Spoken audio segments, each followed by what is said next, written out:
Tiens Fanny, d'autres Français qui ont le sourire ce matin, ce sont les détenteurs de crypto-monnaies. Écoutez, ils étaient 12% en début d'année et ils ont eu le nez très fin. Le Bitcoin vaut aujourd'hui 88 000 $. Son cours a bondi de plus de 10% en une semaine et ce, grâce à l'élection de Donald Trump à la tête des États-Unis. Margot Faudéré.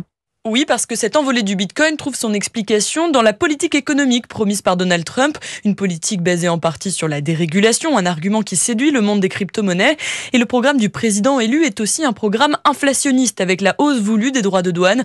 Si Donald Trump applique bel et bien son programme, pour beaucoup d'investisseurs, le Bitcoin jouera le rôle de valeur refuge comme l'or, assure Andrea Tueni, responsable des activités de marché chez Saxo Bank. Le Bitcoin, on l'a vu pendant cette période d'inflation, ça a été un investissement pour lutter justement contre l'inflation. C'est vrai qu'on a en plus un scénario qui fait que Donald Trump aura les pleins pouvoirs. Il a la majorité quasi assurée au Congrès, donc majorité au Sénat assez large, et une majorité qui semble se dessiner aussi à la Chambre des représentants. Donc il n'y a pas beaucoup d'obstacles qui vont l'empêcher de mettre en place son programme. Et donc son programme, c'est la déréglementation. Et puis l'autre aspect qui peut continuer d'alimenter le mouvement, c'est sa politique qui est inflationniste et le Bitcoin qui peut jouer le rôle de couverture contre l'inflation dans ce cas de figure. En un mois, le cours du Bitcoin a déjà augmenté de 40%. Certains experts n'excluent pas qu'il franchisse la barre des 100 000 $ avant la fin de l'année. Margot Faudéré.